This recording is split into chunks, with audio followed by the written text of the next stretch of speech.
Hi, I'm Jody with Wellspring Solutions, and I am here at the Creative Aging Network. We're so delighted to be able to partner with them during our Thrive program and offer self-care activities like painting classes with a teaching artist.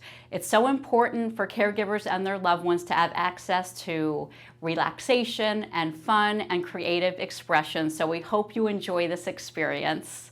And if you would like to learn more about opportunities for you to thrive, please check out our website. Hi, I'm Jennifer Donnelly here at the Creative Aging Network in Greensboro, North Carolina. And today I'm going to be teaching a workshop on how to make a collage based on the artwork of Henri Matisse.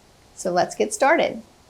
Okay, so I want to show you some of Matisse's collages. And there are a few examples on the sheet that you have, but I wanted to show you a couple more. And there are a couple things that I want you to notice about his artwork, and that are, first of all, his color schemes, because that's going to be the first thing that we need to do is decide on our colors. And then the shapes that he used. And I want you to notice several of the things that make for a successful collage are repetition, contrast of colors, but repetition of shapes, repetition of color, and overlapping. Now, Matisse doesn't overlap as much as some people do, but you'll notice that he has a variation in sizes. You don't want everything to be the exact same size in your collage. So let's look at some of these. So here's one. He did a lot of figures in here in a lot of his collages, and this over here is a picture of him cutting his collages. Kind of gives you an idea of the actual shape and size. But he actually cut and pasted these.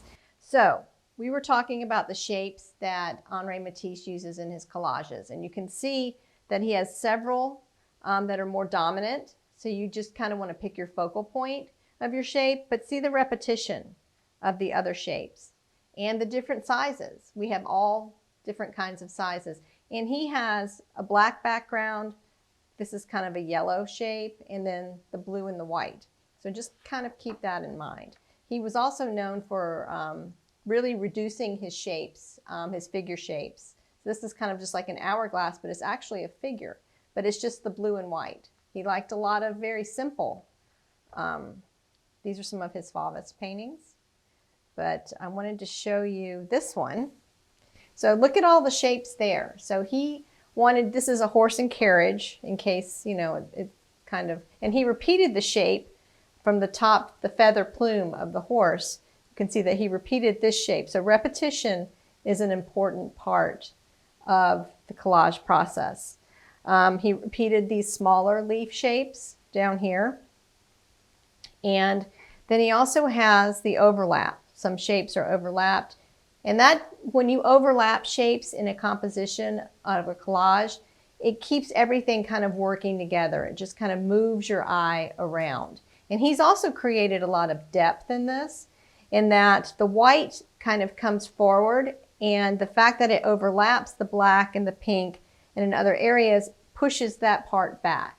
So whatever is your top layer, the one that you want to see the most, will be kind of up front and overlapping other areas behind.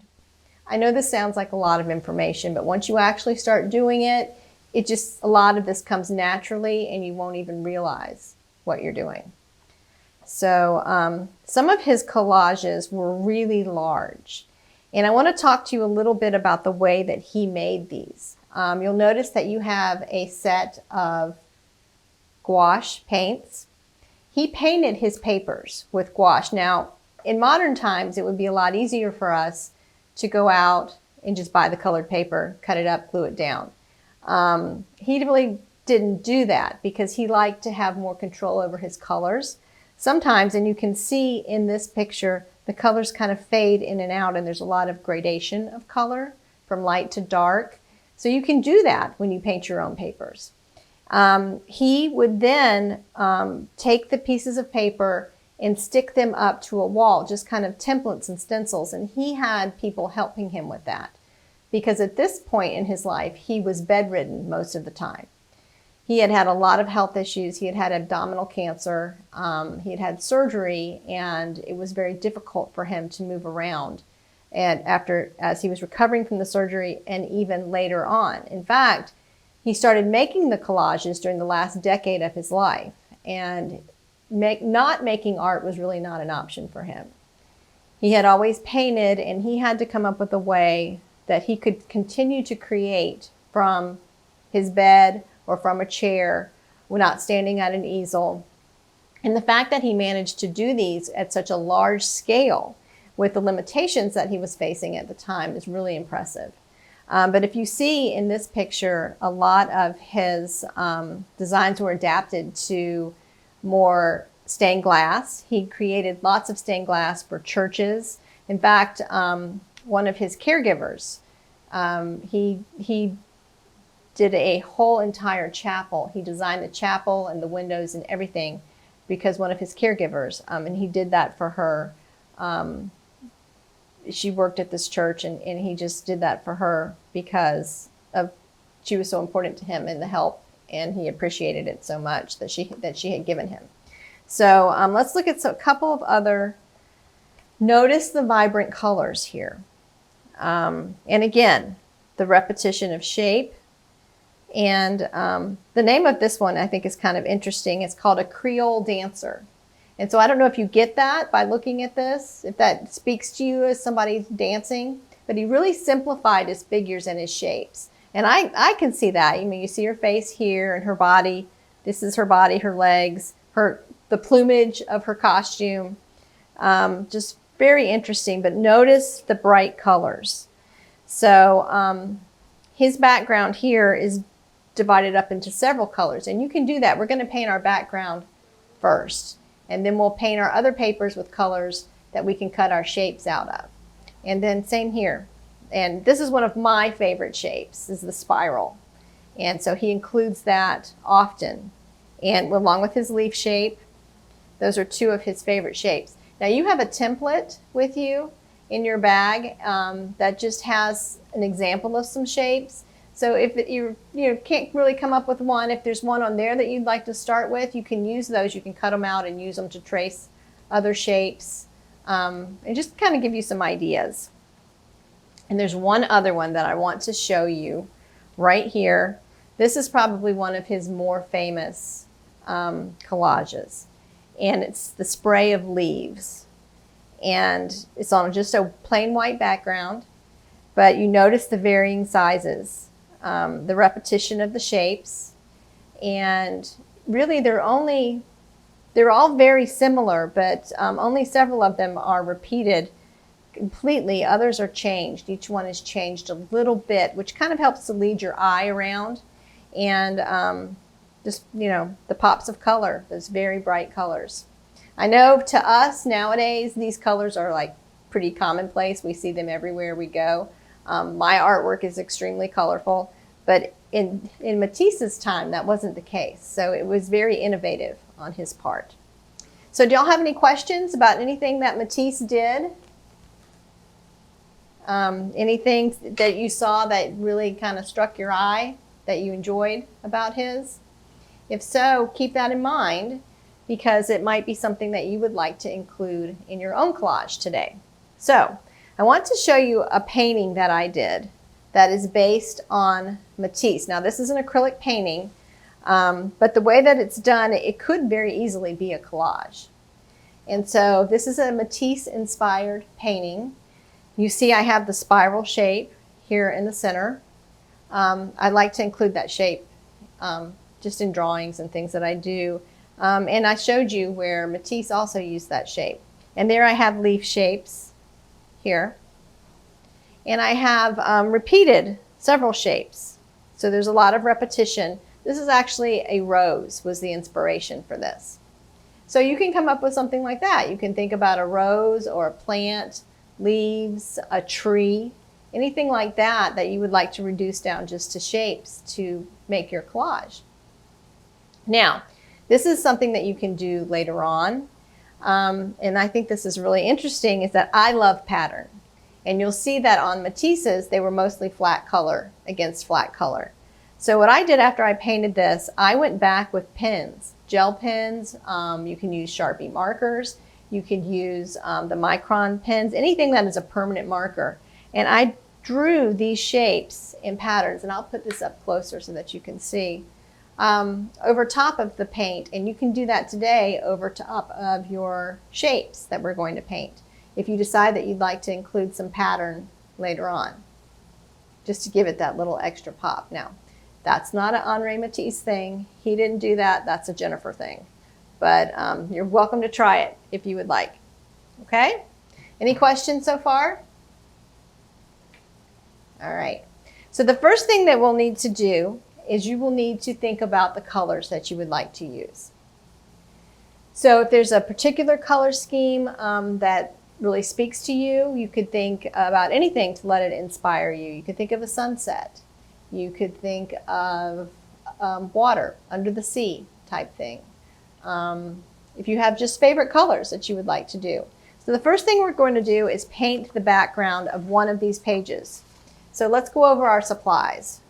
You should have 4 pieces of paper each, 3 or 4. How many do you have?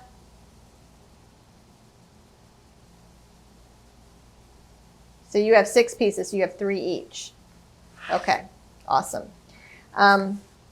So one of these pieces of paper will be your background, and we will just paint that, and that's what we're going to practice with the paint first to make sure that we have the right consistency, that we're getting the paint as dark as we like, and then the other 2 we will paint, and that will be our colors that we will cut our shapes out to glue over top. So you should have the paper.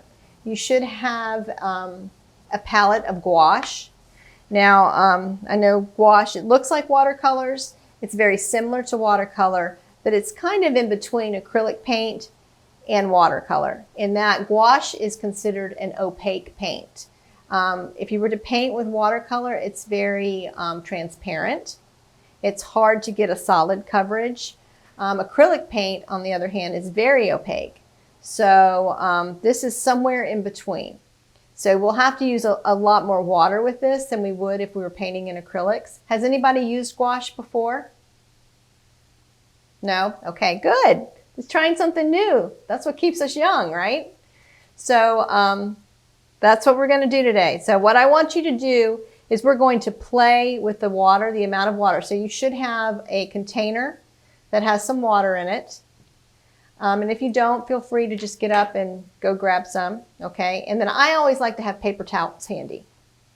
It's great to blot. You can lift up color with that.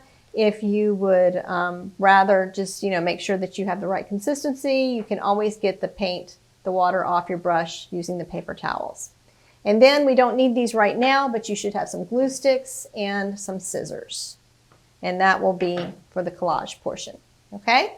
So let's paint. This is my favorite part. So what I'm going to do is I think I'm going to start with a blue background, a darker, well, I think this middle color blue, this is my favorite color right here. So I'm using my larger brush, and you should have a larger brush. I'm getting the brush very wet, and I want this paint to be kind of soupy, okay? I mean, that's just the best way I know. You don't want it to be too dry, because if you put it on there and it drags, this is a really good consistency right here. If you were to put the paint on and you don't get it, see how it starts to drag and thin out like this, that's not enough paint or enough water. So what you want is to have more of a solid coverage, just like this. And just, paint the entire page. Now, this is a mixed media paper that we're working on. It's not just a watercolor paper, meaning that it's good for all different kinds of media, but it's not something that we would want to do too much of the paint, in that it might start to kind of peel off a little. So we want to avoid that. If it happens, it's no big deal. We'll find a way to make it interesting and include it in our artwork. So now one thing that's really neat about gouache is that it does act like watercolor, in that I'm getting some nice variation here. And you can see where the colors kind of run together. Now don't worry if the paper starts to curl up a little bit. That's just kind of the nature of what we're doing. Whenever you add water to any kind of paper, you're going to get that. So, and I'm painting this just with the one color, and I'm going in different directions. We'll probably have to do more than one coat on here because we'll want to get a better coverage. I want this to be a little more solid. So I'm just going to do that. And while I'm doing this, I want to think a little bit about the other colors that might look nice. And you know, sometimes it's overwhelming to try to think about the end result right now. What is this going to look like? What am I going to do? So I always tell people in the creative process, which is the most important part of making any artwork, in my opinion, the creative process is where you get all that benefit. It enhances your well-being. It just makes you feel more alive, and it should relax you. It should not be stressful. And if you think about the creative process as one step at a time, just staying present in it, just trying to come up with, you know, what am I going to do next? Don't worry about how it's going to end up. Don't worry about your final result right now, because if you're anything like me, it could change 15 different times. So we're just right now thinking about our colors. And so we're thinking about the colors that we like and using that. So I'm just going to keep covering. And as you'll notice, it dries pretty quickly, which is good because it's hard to cut and paste something that's wet. And so I can go back over top of this and add another layer, and it will get gradually darker.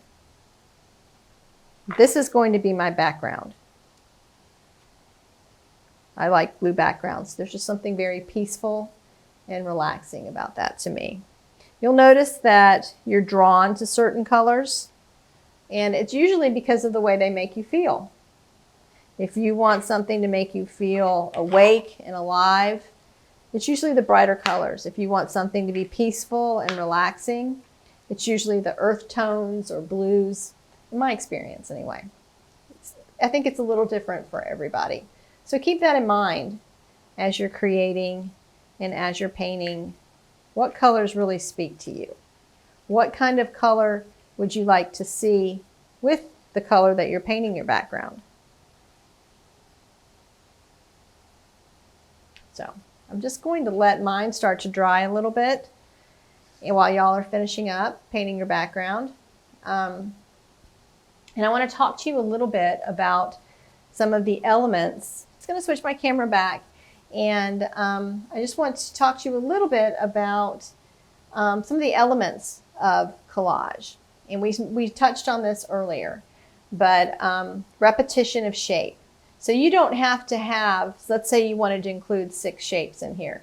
You don't have to have 6 different shapes. You can pick 2 or 3 shapes that you really like and just create them in different sizes. So that's an idea. The other thing is repetition. We talked about using like the different sizes and shapes and just repeating. So let's say you even have a color that you really like.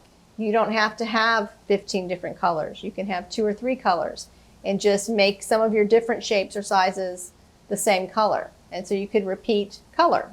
You can repeat pattern if you decide to go back and add pattern. If you want to add words to it, sometimes it's nice to repeat a word or a phrase in different sizes, maybe down the side of the canvas or the paper or through the middle, or just repeat it and make it almost a pattern over and over and over again. So that's always kind of fun too. But the last thing that I think is the most important element that we're going to talk about today is overlapping.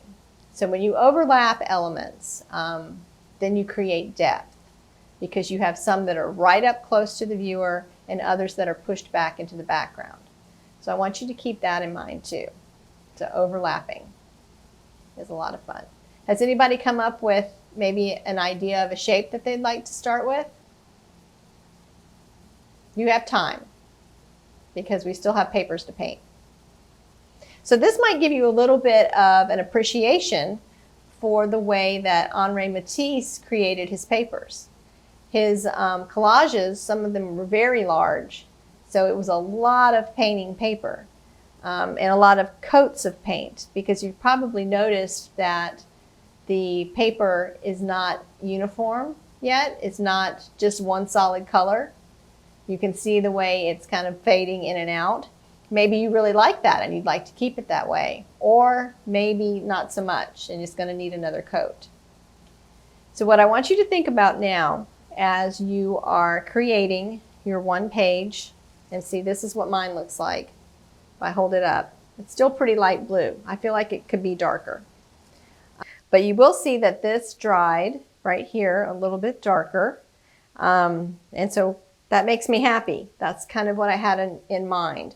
So I am going to go ahead and start to paint some of my other areas.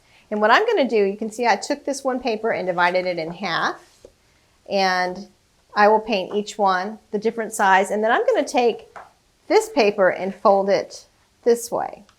Now, if you've ever worked with children, and I have, you know that this is hot dog style and this is hamburger style when you fold the paper. Just something I thought y'all might enjoy. So anyway, I'm going to take this and I'm going to paint a different side to each one of these, a different color, and that's going to give me more options. So I think I'm going to paint this side with more of a darker blue. I've got that nice, dark, pretty ultramarine blue. And you can feel free to blend colors. I may even add a little bit of purple in this, because that's always fun when you blend a color. And that's one of the reasons that Henri Matisse did his own papers. He wanted to make sure that he had the exact colors that he wanted. So you can see I'm just doing large brush strokes of color here. And I want this to be relatively dark. I think this might be more of a silhouette type shape that I'm thinking about. My ideas are forming, as I hope yours are, but if they aren't, no worries. Like I said, the only thing that you have to worry about is your next step. You don't have to worry about end result. You don't have to worry about any of that. Just your next step. And that is what keeps the creative process relaxing. That's what keeps us from stressing. And that's what keeps us from being too worked up about the end result. And I learned a long time ago when I was painting that, I was at first thought that the art that I made was for other people to enjoy. And my end result was my main concern. And I realized that I was missing the point, because the end result is for everybody else. The process is for me. And if I'm not enjoying the process, I'm not going to make time to do it. And it's not going to have all the benefits that it should have. So just make sure that you're enjoying the process. So here I have a darker blue on this side, and I think I may even do a black over here on this side. It's going to look more gray. But I think that this is going to be really interesting. I like to say, like I said, I like to have dark, I like to have light, and I like to have medium values. And when I say value, I mean the intensity, either the darkness or the lightness of the color.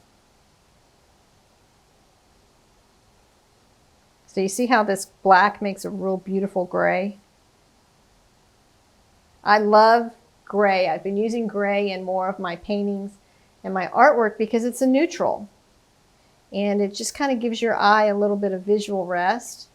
Now this is the neat thing about gouache and watercolor. Do you see that, the way it just kind of ran there? And I had the lighter areas and the darker areas. That even looks like tree bark to me, which kind of just reinforces the idea that I had when making this. So this is what I'm going to do. And now I'm going to think about some brighter colors that I might like to add. And I will paint that on the other sheet. Now you can see that having put 2 coats of paint on this, it's really kind of flattened out a little more. And I like that. Makes it easier to work with. Now, after we're finished, if your paper's curling up a little bit and you're not happy with it, that's what big heavy books are for. I usually just take a piece of wax paper and put on top of the artwork and just lay some big heavy books on top of it, and it'll flatten it right out for you. Okay. So I have this on here now. I'm just going to kind of move it out of the way to make room. Y'all might have a little more room at home than I have here.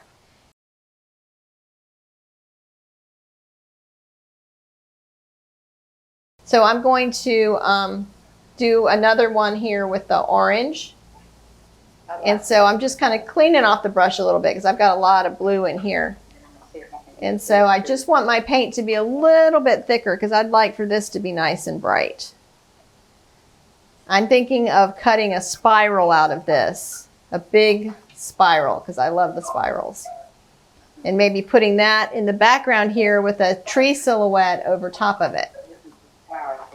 And then maybe cutting some leaves and things out of some other. But I really don't want it to be the exact kind of tree colors. I'd like for it to be something a little different, I think. So I might have some hot pink leaves on here, just for something different. There's that creative process. So, and I'm going with this lighter color in both directions. And I think that just helps me to get a little better coverage here. So I just got a warning that my internet is unstable in case I disappear again. Just keep right on working. I'll be back if that happens. So yeah, so I really like that orange. Now, orange and blue are complementary colors. And if you know anything about color theory, it's fine if you don't. Complementary colors are colors that really just kind of pop out when they're in the same color combination. So if we had a color wheel, you would see that it's colors that are directly opposite of each other on the color wheel. But just think about Christmas. Think about red and green. Those are 2 complementary colors. That's why Christmas colors look so vibrant when everything is red and green, because the colors kind of vibrate off of each other. Blue and orange is another one, and purple and yellow. So just think about that too. It's just like a little useful information. And I am going to paint this side with the hot pink over here. And since I didn't cut my papers apart like y'all did, they're probably going to run together a little bit, but that's okay. I kind of like that. So I'm just going to have the hot pink right here. And then I'm going to start cutting my shapes on the part that's dry. I think it's easier. Sometimes it can get a little difficult if you're cutting out on wet paper. The paper wants to tear rather than cut. So just want to make sure you start on the cutting your shapes out of the one that is most dry. So here we go.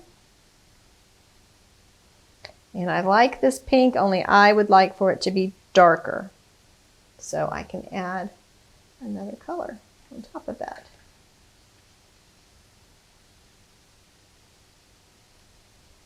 It's the same color. I'm just another coat is what I meant to say. Right on top of there. And maybe go in a different direction. I found that that really helps. Now I'm not mixing quite as much water in the paint this time so that I get a little heavier coverage.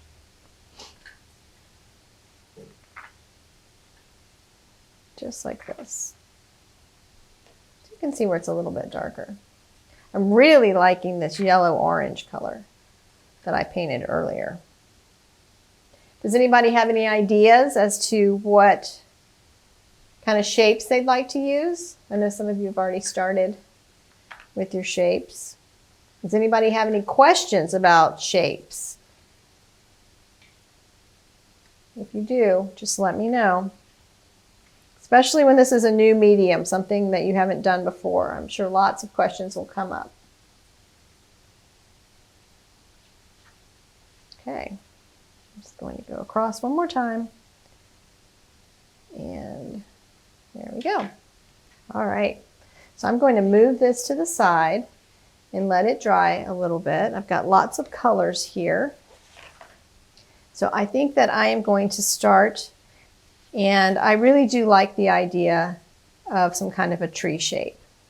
I'm going to make it maybe a little more generalized, not quite so specific. It's going to be mostly just like a tree trunk with some areas like little branches that might be sawed off.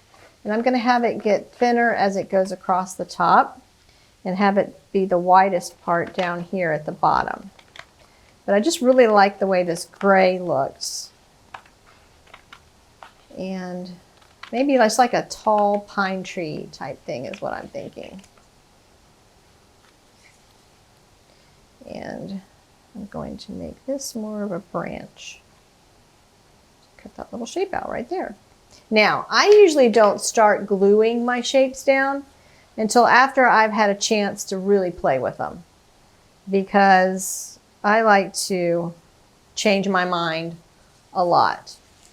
But rather than put the tree shape right in the middle, I'm just going to give it some space here, maybe over to the side, like that. And I can also do some other branches here. So I like to give myself lots of options. I really don't always know what I'm going to be doing until I actually do it. But I kind of like that branch right there as well. It's kind of different. Maybe like right there. I am going to trim it down a little bit. It's a little thick for my liking. And so, you like that. There. How's that? I kind of like it. Now, I want a big swirling yellow color in the background. So I'm going to cut a shape that's similar to the swirl that you have on your template. So I'm just going to move this out of the way a little bit. There's my tree. And this is going to be my big swirling shape. Now, this is a shape that I'm going to repeat.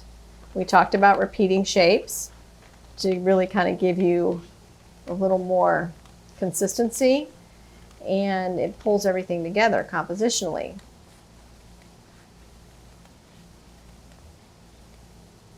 So when I do this, then I go back the other way and just kind of thin it out a little bit.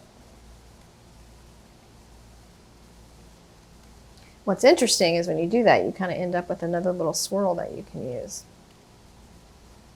And I think sometimes, having done these collages before, you get some really nice little scrap shapes from cutting. And I started to notice that some of those shapes looked pretty familiar.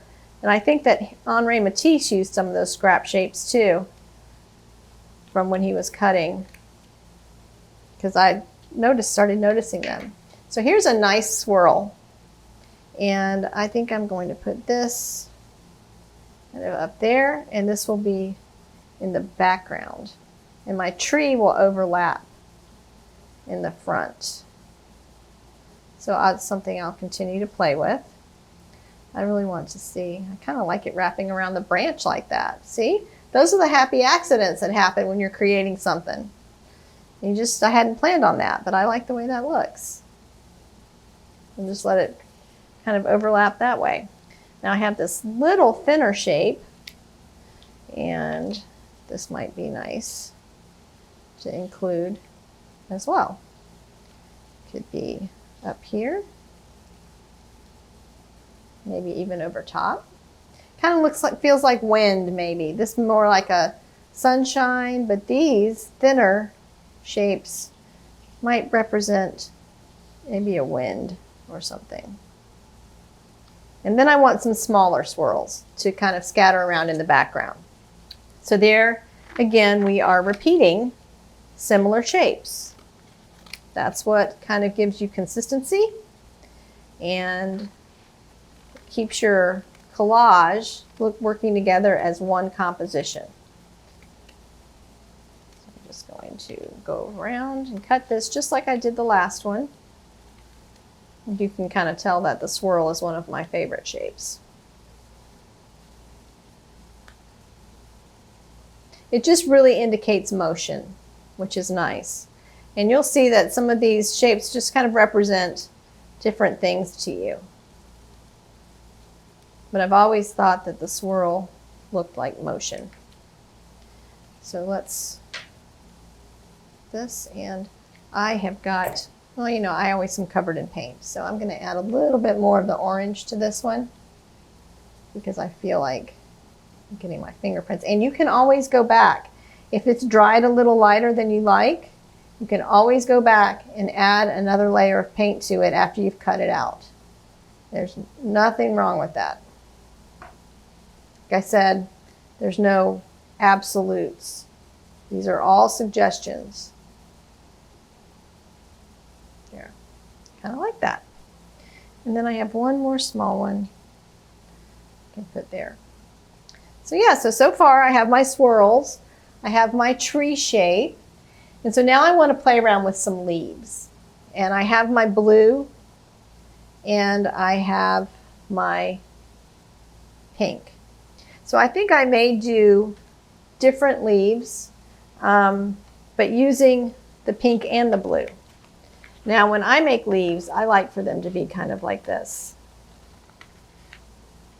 Now these are going to be some really big leaves for this size tree, but I've kind of just liked that idea. Just they're a little exaggerated. It makes it not quite so realistic, which is fine. Doesn't have to be realistic. Just makes it a little more creative. So I'll probably just add my leaves like this.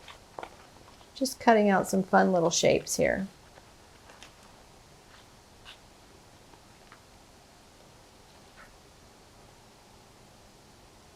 So getting an idea of where everything's going to go. That doesn't mean it's going to stay like this. And I just kind of got an idea. I think that I might like to make some swirls in the dark blue to go behind the yellow. Maybe it's further in the background. And just keep my leaves the hot pink. So maybe this is spring. Maybe these leaves are actually some kind of flower petal. I don't know. But those are the kind of interesting things, and you leave your options open. You don't have to make all these decisions at once. And give yourself the freedom to change your mind. That's also a very important part of the creative process. The freedom to change your mind. So I have all of these little leaf shapes, and I will just scatter them throughout as I start to glue everything down. But it's kind of fun. Are y'all having fun? I hope that you're having fun.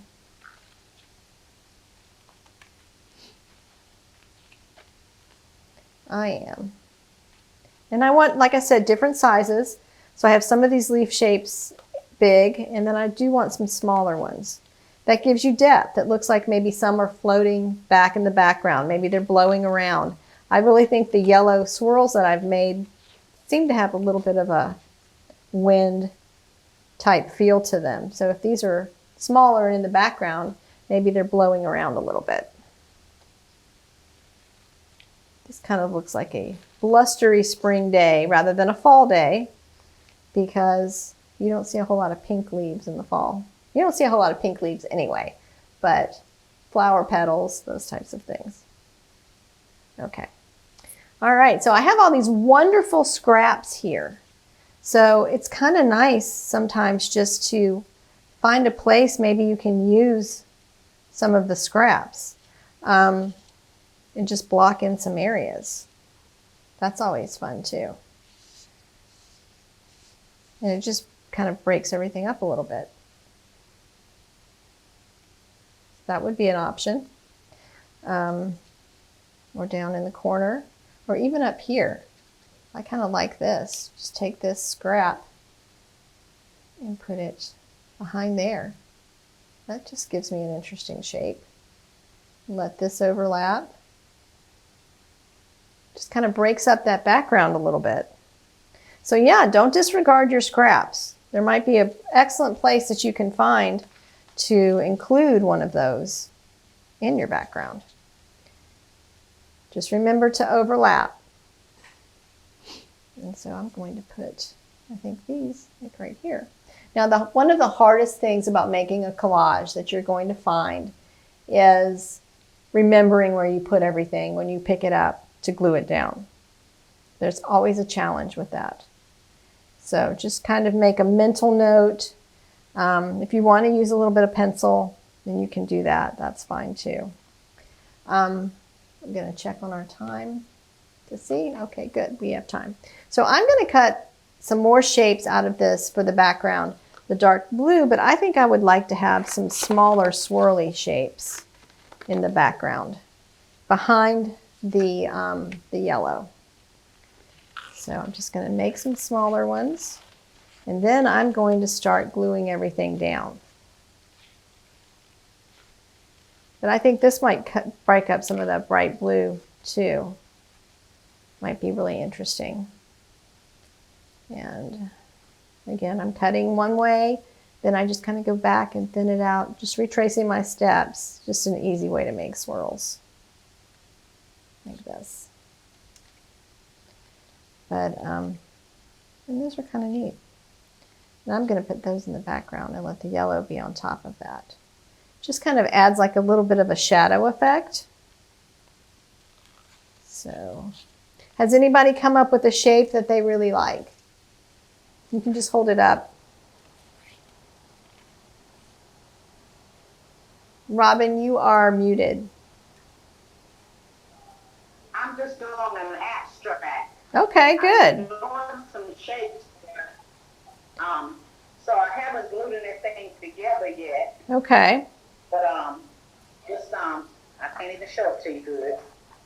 But I'm using one of the designs from the template. Okay, good. And I'm just not the most creative. I'm doing what I can. You're doing great. You're doing great. And just, arranging those shapes is being creative. Finding a way to put them all together. You figure out how to do that. Which one? I like the hourglass shape. Okay, yeah. All this time away. I like that shape too. It kind of has a human figure feel to it. Yeah, it does. No, I think that works great.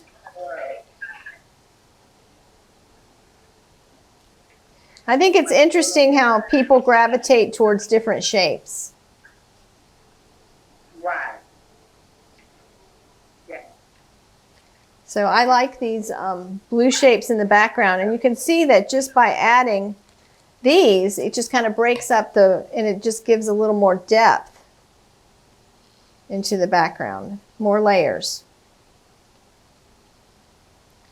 So the first thing when you get ready to start gluing, you need to think about what is your first layer. So what do you want to be furthest in the background?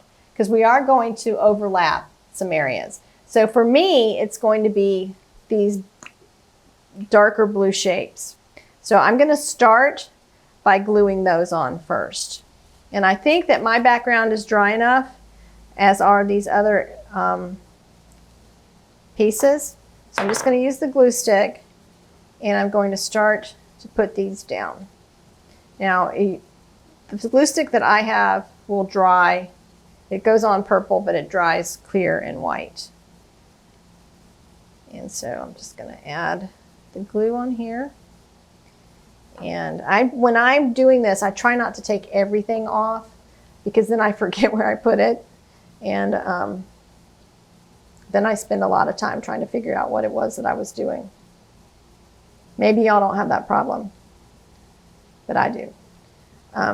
So yeah, got those on there. So I like that. I like the way that looks. So I'm going to add the rest of these. And then my next layer will be the yellow. And I'm going to put this one so that it'll be kind of right in the center of that shape. It's going to go right there. And I may even go back and add some more of these blue. But for right now, I think this works good. What did y'all think about the gouache? Did you like it? Never having used it before?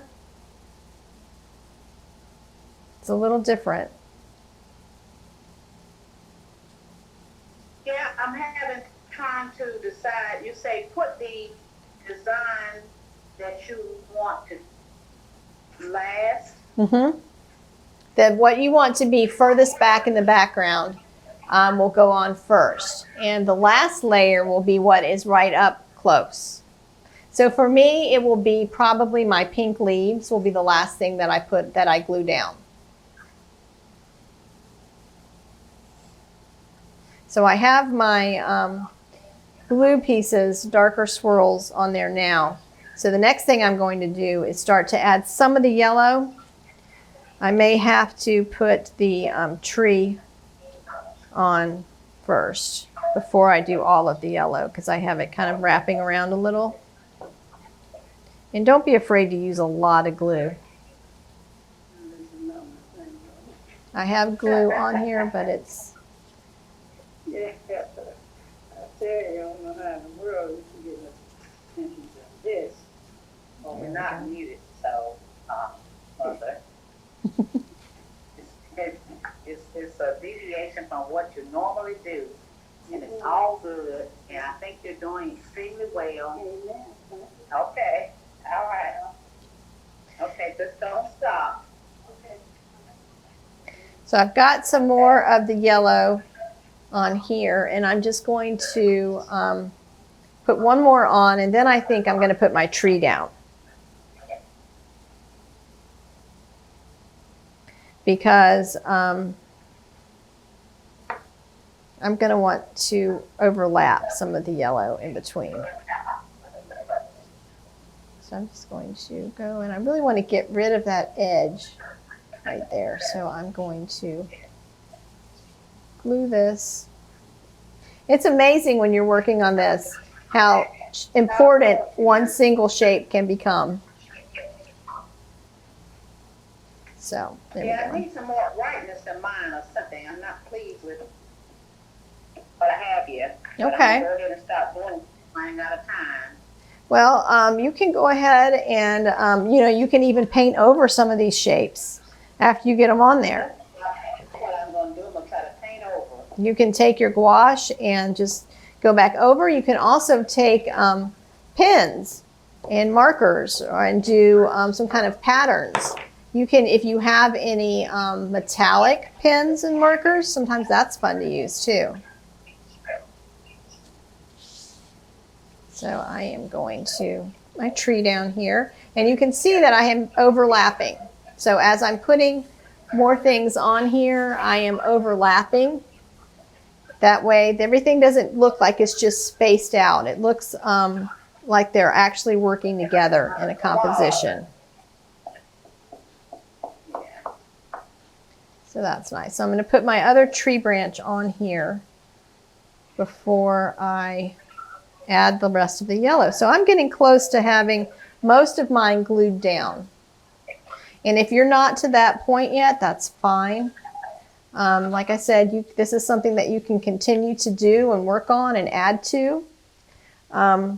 It doesn't have to be, completed completely today. So I'm going to add this one. My next is my really big. Now you'll probably notice that you have something that is starting to function a little bit as a focal point. Maybe it's one big shape. Maybe it's the brightest color. And that's just typical of any composition.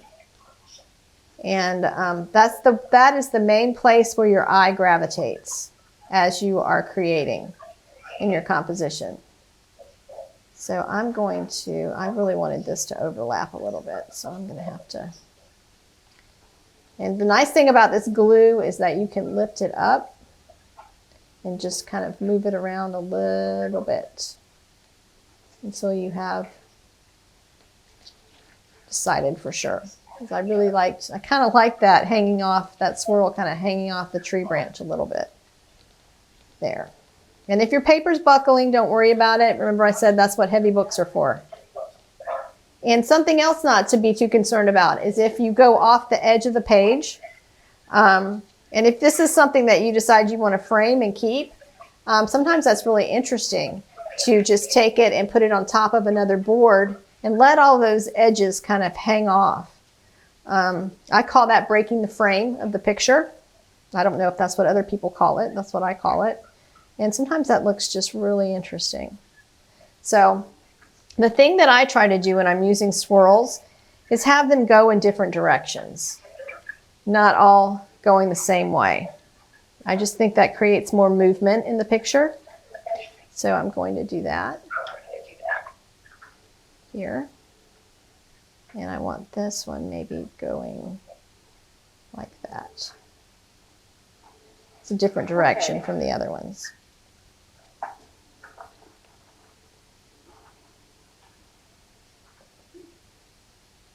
And then I'll put this one down here.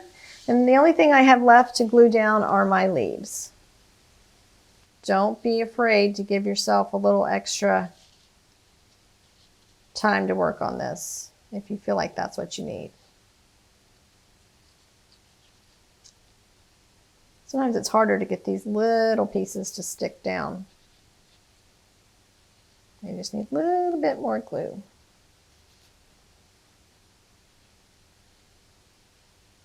Okay. There we go. Then it's time for my leaves. So I want some of them to be up close and some of them floating in the distance. So I'm going to start with the smaller ones that I want to be in the distance. And just going to kind of put those around, scatter them around. I really don't have any set ideas about where these have to be. Just going to arrange them kind of randomly and see what happens. Now you may notice that some of your edges are starting to pop up a little bit. That's okay. Just add a little more glue on there. Sometimes when you glue over top of paint, it takes more than one coat. So that's to be expected. And like I said, I'm starting with my smaller leaves because I want them to be in the background. Those leaves back there. Put some over here.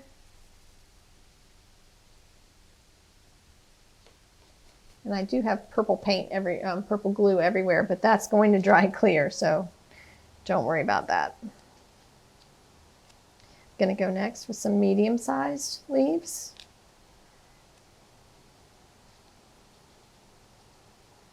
That. And you can even like group things together, make little clusters of shapes on here. And these will be my bigger ones. Maybe back there.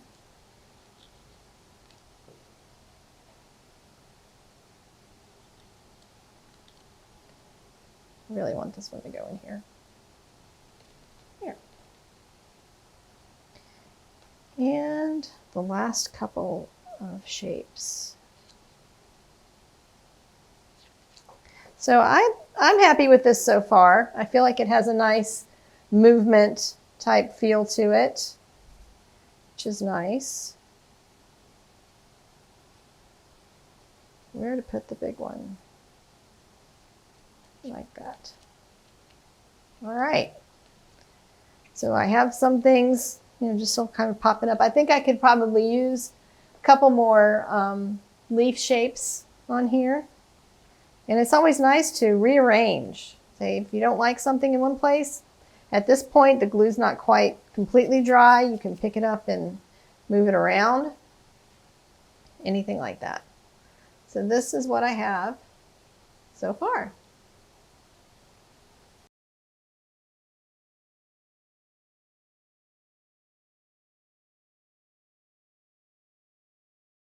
Thank you again so much for joining us today. We hope you enjoyed the experience and you enjoyed painting together. And again, please visit our website for information on more opportunities for self-care activities.